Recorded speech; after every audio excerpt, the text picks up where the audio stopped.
परमेश्वर धन्यवाद महान प्रभु যিশুর नामे और যিশুকে জানাই असंख्य असंख्य धन्यवाद। तो आज के एक वाक्य নিয়ে आलोचना करब परमेश्वर पितार वाक्य। तार आगे एक प्रार्थना করে নেব। सृष्टिर मालिक पिता परमेश्वर আপনাকে असंख्य धन्यवाद प्रभु যিশুর नामे और যিশুকে জানাই असंख्य असंख्य धन्यवाद। प्रभु आज के जे वाक्य নিয়ে आलोचना করছি আপনি সবার থেকে প্রত্যেক সন্তান পর্যন্ত সেই বাক্যকে পৌঁছে দিয়েছেন। আমার বিশ্বাস এজন্য আপনাকে অসংখ্য ধন্যবাদ প্রভু যিশুর নামে। আদর সম্মান মহিমা সবই আপনাকে দিলাম। ছোট্ট প্রার্থনা প্রভু যিশু খ্রিস্টের নামে চাইলাম, আমেন। আজকে যে বাক্যের বিষয়বস্তু যে ঈশ্বর বর্তমান যুগে এক অবশিষ্ট অংশকে রেখেছেন, আমরা সেই অবশিষ্ট অংশ আজকে কে আছে আমরা সেই বিষয় নিয়ে দেখব। উদ্ধার परमेश्वर সবার জন্য দিয়েছে। परमेश्वर পৃথিবীর প্রত্যেক মানুষের জন্য উদ্ধারকে দিয়েছে। হিন্দু, মুসলিম, খ্রিস্টান, বৌদ্ধ, জৈন, পৃথিবীর যত মানুষ আছে প্রত্যেকের জন্য परमेश्वर উদ্ধারকে দিয়েছেন। কিন্তু ঈশ্বর এক অবশিষ্ট অংশকে তার রাজ্যের জন্য রেখেছেন। আমরা দেখব রোমিও 11:1 বলছে, তবে আমি বলি ঈশ্বর কি আপন প্রজাবৃন্দকে ঠেলিয়া ফেলে দিয়েছেন? তাহা দূরে থাকুক। আমি তো একজন ইসরায়েলীয়, আব্রাহামের বংশজাত, বিদ্যামিনের গোত্রজ। কে বলছে? সাধু পৌল বলছে আমি তো ইসরায়েলের লোক আর আব্রাহামের বংশ থেকে বিদ্যামিন যে ছিল যোসেফের ভাই, সেই ভাই বিদ্যামিন সে তার গোত্র থেকে এসছে। 2 বলছে ঈশ্বর আপনার যে প্রজাবৃন্দকে পূর্বে জ্ঞাত ছিলেন তাহাদিকে ঠেলিয়া ফেলেন নাই। অথবা তোমরা কি জানো না এলিয়ার ইতিহাস শাস্ত্র কি বলে? তিনি ইসরায়েলের বিপক্ষে ঈশ্বরের নিকটে এইরূপে অনুরোধ করেন। 3 বলছে প্রভু তারা তোমার ভাববাদীগণকে বধ করিয়াছে। এলিও একজন ভাববাদী ছিলেন। আর যখন ইসরায়েলের রাজা আহাব আর ইজাবেল রানী তখন কি করছিল না, ভাববাদীদেরকে ধরে ধরে বধ করত। যারা ঈশ্বরের আরাধনা করত তাদেরকে নির্যাতন করত, তাদেরকে বধ করে দিত। সেই সময় এলিও বেঁচে ছিল। আর এলিও ঈশ্বরের কাছে এইভাবে অনুরোধ করছে যে তোমার ভাববাদী দিগকে বধ করিয়াছে, তোমার যজ্ঞবেদী সকল উৎপাটন করিয়াছে, আর আমি একাই অবশিষ্ট রহিলাম, আর তাহারা আমার প্রাণ লইতে চেষ্টা করিতেছে। কারণ সেই সময় ঈশ্বরীয় আগ এলিও দ্বারা যজ্ঞবেদীর উপরে এসেছিল। 400 ভক্ত ভাববাদীদেরকে বধ করে দিয়েছিল। সেই জন্য সেই রানী যে ছিল ইজাবেল, সে এলিওর পিছনে এলিওকে বধ করার জন্য খুঁজছিল। আর তখনই ঈশ্বরের সঙ্গে এলিওর কথা হয়। এবারে ঈশ্বর এলিওকে বলছে যে অবশিষ্ট আমি একা আছি আর সবাইকে বধ করে দিয়েছি, আর আমার প্রাণ নিতে চেষ্টা করছে, কিন্তু আমি একা বেঁচে আছি। কিন্তু ঈশ্বর কি বলল এলিওকে? তাহার প্রতি কি বলে? কিন্তু ঈশ্বরীয় বাণী তাহার প্রতি কি বলে? বালের সম্মুখে যাহারা হাঁটু পাতে নেই, মানে সেখানকার যে দেবতা ছিল সেই বালের সম্মুখে যারা হাঁটু পাতে নেই এমন 700 লোককে আমি আপনার নির্মিত অবশিষ্ট রেখেছি। কিন্তু এলিয়া কি ভাবছিল? যে আমি মনে হয় একাই অবশিষ্ট আছি। এবারে আমরা এই ঘটনাটা রাজাবলী খণ্ড 19:18 আমরা দেখতে পাই। কিন্তু ইসরায়েলের মধ্যে আমি আপনার জন্য 700 লোককে অবশিষ্ট রাখিব, সেই সকলে যেন বালের সম্মুখে পাতিত হয় নাই, ও সেই সকলের মুখ তাহাকে চুম্বন করে নাই। তাহলে ঈশ্বর আজ অনেক বিশ্বাসীদেরকেও রেখেছেন যাহারা সেই মূর্তির সামনে, প্রতিমা পূজার সামনে নিজেকে নত করেনি। রোমিও 11:5 বলছে, তদ্রূপ এই বর্তমান কালে ও অনুগ্রহের নির্বাচন অনুসারে অবশিষ্ট এক অংশ রয়েছে, যারা কি করেনি, বালের সামনে নতি স্বীকার করেনি। সেই সময় কি করত না, মূর্তি পূজা চলত, আর সেই মূর্তির সামনে নত হয়নি 700 লোক ছিল অবশিষ্ট। এই যুগেও ঈশ্বর অনেক লোক রেখেছে, তারা কি করেনি, সেই বালের সম্মুখে নতজানু হয়নি, এবং অবশিষ্ট অনেক লোক আছে। তার অবশিষ্ট এক অংশ রয়েছে, এরা কারা আমরা দেখব আজকে। বিচারকর্তৃগণ 2:21 বলছে, অতএব যিশু মরণকালে যে যে জাতিকে অবশিষ্ট রাখিয়াছে, আমিও তাহাদের সম্মুখ হইতে তাহাদের কাহাকেও অধিকারচ্যুত করিব না। তার মানে ঈশ্বর যাকে মনোনীত করে রেখেছেন অবশিষ্ট, তাদেরকে কোনো দিক থেকে ঈশ্বর কি করবে না, ছাড়বে না, এরা পেতে পারবে না। আমরা দেখব 1 কোরিন্থীয় 6:10 বলছে, কিন্তু যারা ব্যভিচারী, এবারে অবশিষ্ট একটা অংশ আছে, ঈশ্বর রেখেছেন অবশিষ্ট এক অংশ যাতে স্বর্গরাজ্যে যেতে পারে।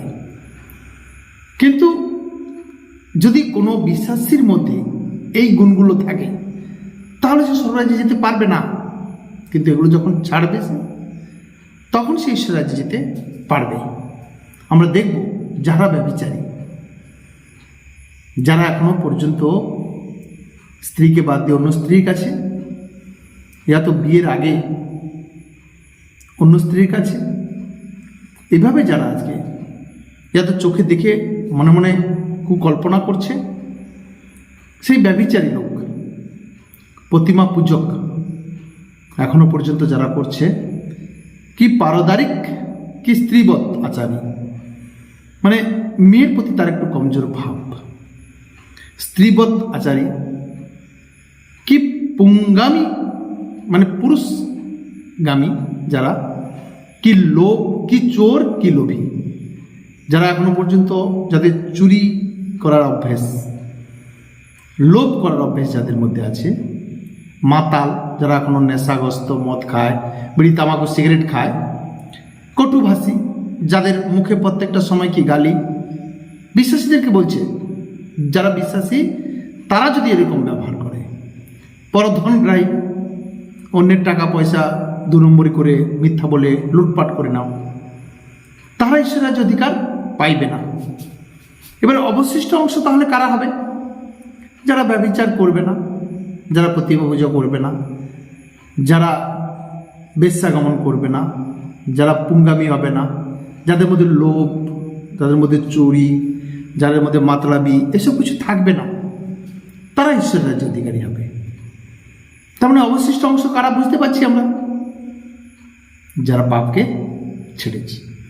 আজকে কোনো ব্যক্তি যদি বলে আমি ঈশ্বরকে জানি, কিন্তু এখনো পর্যন্ত ধন্যবাদ দিয়ে সব কিছু কাজ করছে, ধন্যবাদ দিয়ে পূজা পাঠ করছে, ধন্যবাদ দিয়ে প্রসাদ খাচ্ছে, ধন্যবাদ দিয়ে মূর্তি পূজা করছে, ধন্যবাদ দিয়ে পাপ করছে, ধন্যবাদ দিয়ে মিথ্যা বলছে, ধন্যবাদ দিয়ে চুরি করছে, ঈশ্বরকে জানিয়ে পাপ করছে।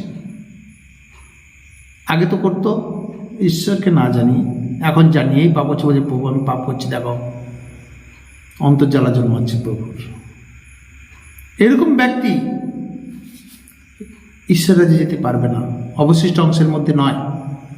আজ আমরা কি করেছি? ঈশ্বরের রাজ্যের জন্য আমরা নিজের কুশকে নিজে বহন করছি, এরকম পাপ থেকে আমরা বেরিয়ে এসেছি।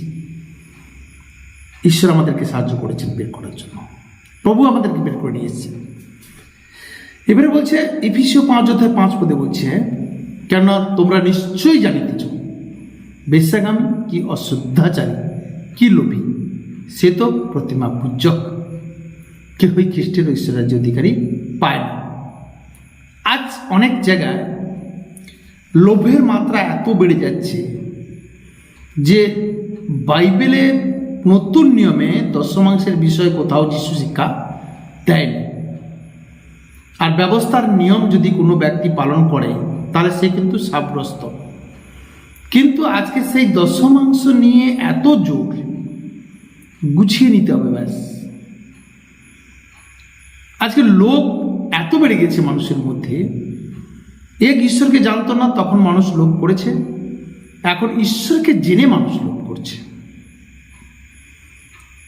যদি কোনো ব্যক্তি দান করে স্বেচ্ছায় দান করুক, মনের দুঃখে কেন দান করবে, বা জোর করে দিতে হবে এমন কেন? তার মানে দশমাংশ মানে জোর করে দেওয়া হচ্ছে, জোর করে নেওয়া হচ্ছে, আর ওটা আমাদের জন্য ছিল না। তার মানে মানুষ আজকে লোভের বশে ঈশ্বরের কাজ করছে। প্রত্যেক বিশ্বাসী ভাই বোনকে একটাই রিকোয়েস্ট, একটাই অনুরোধ, ঈশ্বরের কাজ লোভের বশে যেন না করি। ঈশ্বর টাকা পয়সা চায় না, ঈশ্বর আমাদের মন চায়।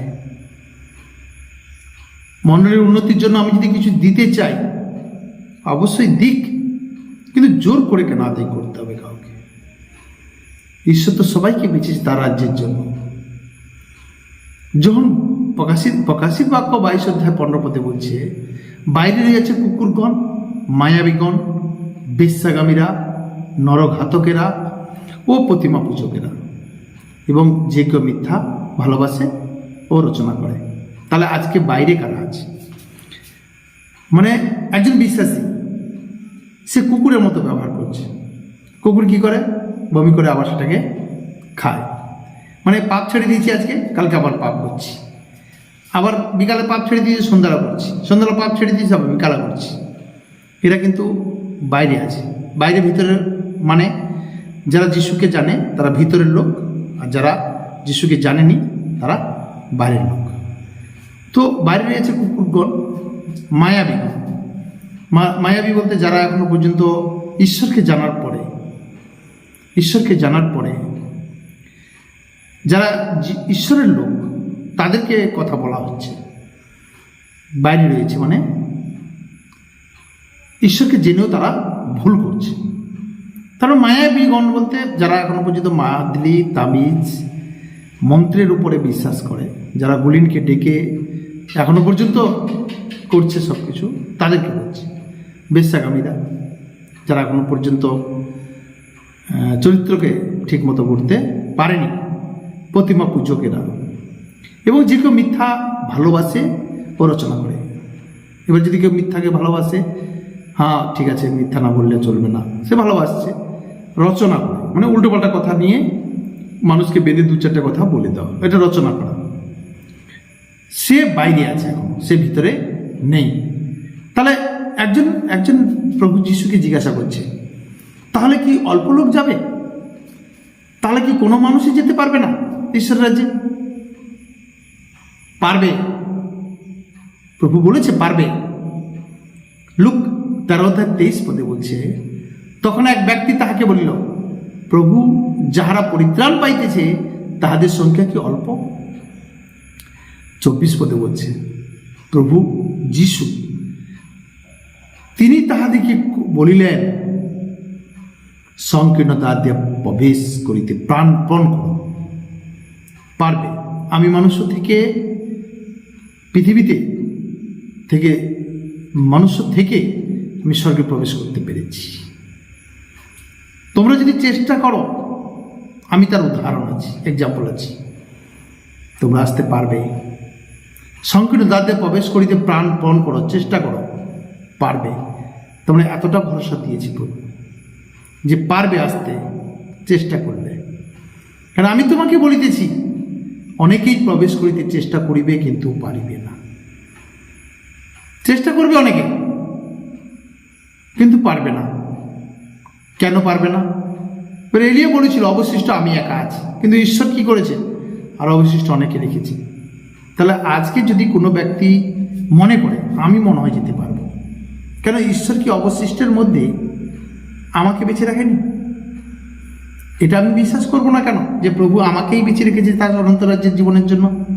বা যারা আমরা এই ভিডিও শুনছি, আমাদের প্রত্যেককে বেছে রেখেছে, অনন্ত জীবনের জন্য। আমি কেন বিশ্বাস করব না? যখন প্রভু আমার জন্য জীবন দিয়েছে, বিনা পয়সায় বিনামূল্যে সব কিছু করেছে, তাহলে চেষ্টা করতে ক্ষতি কি?